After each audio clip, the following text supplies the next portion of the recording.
Mario Vargas Llosa. Y ahora nos toca recibir a un gran invitado. Estamos con Pedro Cateriano para hablar de uno de los aspectos más controversiales del Nobel, su vida política, su pasión política, que no solo está en sus artículos de opinión que leíamos semanalmente en El País y en distintos periódicos internacionales, sino también en su propia vida pública. Él decidió participar activamente en política y en su narrativa, en sus novelas, donde el elemento político está presente. Gracias, Pedro, por estar con nosotros. Buenos días. Pedro, buenos días. Bueno, cuéntanos un poco. Vargas Llosa es un político casi, lo podemos definir como un político casi como que lo podemos definir como un narrador, ¿no? Es un hombre de palabra y de acción.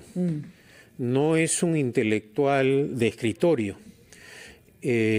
Su rica vida, no solo literaria, sino también en el ámbito político, demuestra o ha demostrado su capacidad como polemista, como actor, como, en el caso peruano, portador de un nuevo mensaje ideológico y político en un momento en que el Estado prácticamente se encontraba en una situación fallida.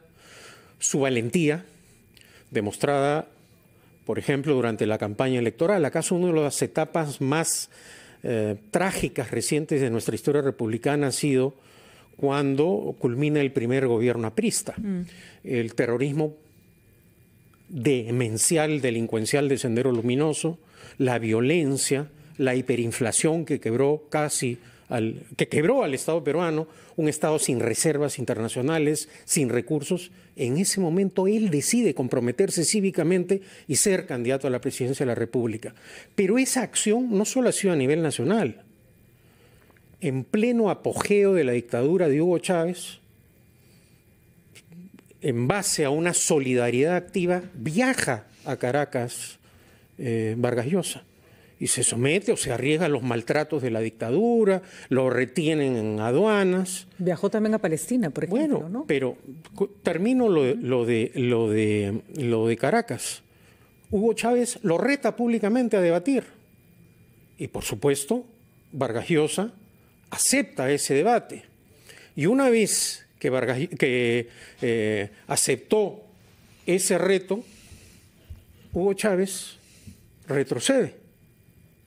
Esta clase de actitudes de compromiso con la defensa de la libertad de los últimos 15, 20 años ha convertido a Mario Vargas Llosa en la principal figura de la defensa de la libertad y la democracia en América Latina y yo diría en Iberoamérica, ¿no?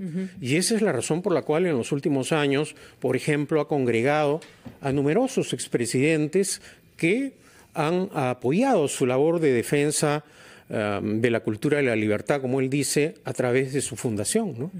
Ahora, a mí me parece que lo más importante del libro, a la vez que subrayar este compromiso con la cultura de la libertad en tanto que liberal, convertido a partir de los años 70-80, es que cuando era socialista y cuando era comunista, en los años 50 y 60 y 70, cuando defendía a la Revolución Cubana y a la Unión Soviética, también pensaba en un socialismo con libertad. Exactamente. Es decir, que hay una continuidad en una opción que tú la remontas al traumatismo que significa el golpe de Odría contra Bustamante y Rivero, y regresamos a temas arequipeños, ¿sí?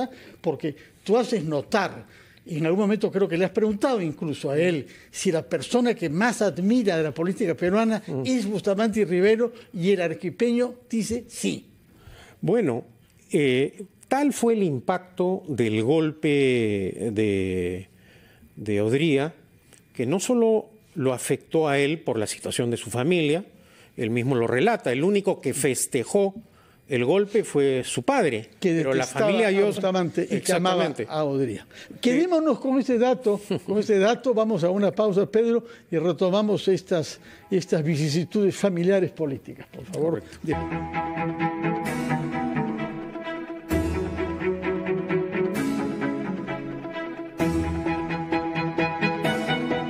Seguimos conversando con Pedro Cateriano sobre el aspecto político de Mario Vargas Llosa y habíamos dicho, Pedro, que era un hombre de acción, que lo fue siempre, además. Sí, y nos quedamos en el golpe de Odría, ¿no? Así es. Que años después le sirvió de materia central para su magistral novela Conversación en la Catedral, ¿no? Y en general toda su obra, eso lo mencionaba Alonso Cueto en este libro maravilloso del que vamos a hablar dentro de un momento, está asignada por el poder. En todas sus obras el poder es algo importante. Cuéntanos, Pedro, tú que has estado cerca de él en su accionar político, ¿cómo era Mario siendo él una persona sobre la que tenía que recaer el poder, por ejemplo, un candidato a la presidencia, ¿no? Bueno, en primer lugar yo destacaría su honestidad, así como ha sido honesto en transmitir su manera de pensar, sus ideas a lo largo del tiempo. Cuando fue candidato no usó la mentira y creo que en ese sentido es un ejemplo para la democracia. El débil sistema democrático, el caos en el que nos encontramos o la anarquía, es consecuencia del uso permanente de la mentira de parte de aquellos que han ocupado la presidencia de la República. Y si hay algo que destacar en Vargas Llosa es su honestidad también para transmitir lo que en ese momento él consideraba era necesario para detener la hiperinflación, el ajuste o el shock, ¿no? Y un programa de gobierno trabajado con seriedad. Yo no recuerdo un partido político que haya puesto ese esfuerzo en elaborar un programa de gobierno, ¿no? A propósito del libro tuyo que va a ser presentado el martes primero, la semana próxima, en la UPC, hay 3 fuentes, por lo que dices tú. Tú has consultado la bibliografía, has conversado con él, largas conversaciones en el Malecón Chorrillano, y has ido al lugar donde se halla el archivo de Mario Vargas Llosa, que es la Universidad Norteamericana de Princeton. Sobre este tema, Princeton, ¿qué es lo que has hallado ahí en esta masa de cajas y de documentos que han sido transferidos ahí? Lo que impresiona es que uno constata cómo trabajó. En esa época no existía computadora, escribía las novelas a mano, luego las tipeaba y luego las corregía. Es decir, Vargas Llosa llegó a donde llegó como consecuencia del esfuerzo, de trabajo, ¿no? Y de otro lado uno aprecia que hay mucho por trabajar. Por ejemplo, el archivo referido de Shurajay daría para un libro o más. Y de otro lado, lo que él dejó, ¿no? Cuando gana el Nobel, estaba en Princeton. Y bueno, en la universidad creyeron que iba a dejar, iba a dictar clases, que se iba a dedicar. No, siguió esa rutina, ese trabajo, esa disciplina, ¿no? Y eso se refleja en esa documentación. De otro lado, ese acercamiento, esa admiración, yo diría, de personas con las cuales tuvo relaciones, Octavio Paz, García Márquez, José María Arguedas. Entonces, uno ve ahí, constata, ¿no? No solo el reconocimiento por su labor literaria, sino la admiración, ¿no? Hacia él. Sí. Una última pregunta de mi parte antes que concluya, Patricia. Tú has subrayado, Mario Vargas Llosa ha tenido siempre relaciones malas, y no pésimas, con la derecha peruana, pero no con la derecha española.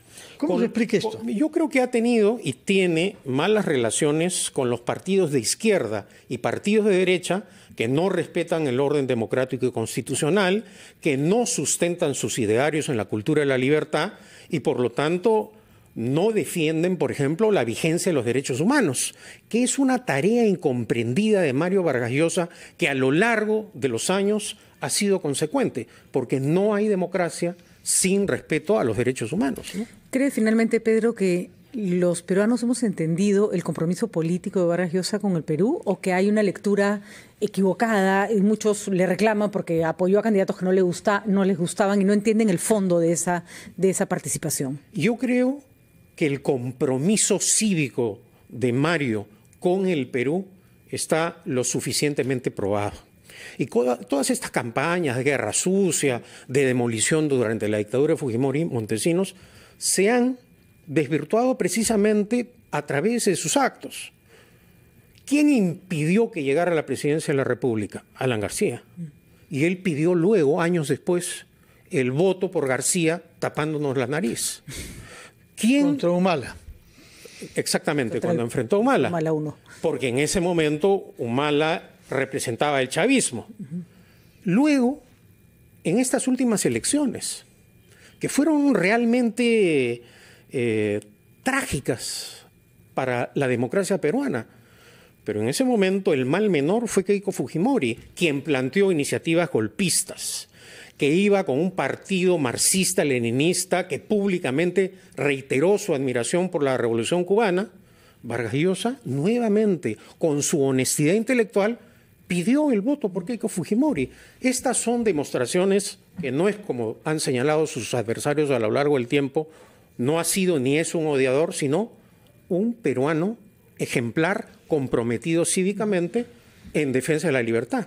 Bueno, y eso lo pueden encontrar en el libro de Pedro que se presenta el martes, ¿no? Y que creo que se necesitaba un libro con estas características, viendo el lado político de Mario Vargas Llosa. Así que felicitaciones, Pedro. Gracias. Muchas gracias, Pedro. Qué bueno que Mario Vargas Llosa cuente con un amigo y con un interlocutor como tú. Estoy seguro que se alimentan recíprocamente en su amor por el Perú y en su amor a la libertad. Muchas gracias, Fernando. Ha sido Pedro Cateriano, Patricia, que lo conocemos bien, ex primer ministro en 2 oportunidades y autor de libros, ya van siendo varios, todos combativos, todos pugnaces y todos con muy buenas ventas, me parece, ¿no? Bueno, felicitaciones. Vamos a hacer una pausa y seguiremos conversando sobre Mario Vargas Llosa con motivo de su cumpleaños 89.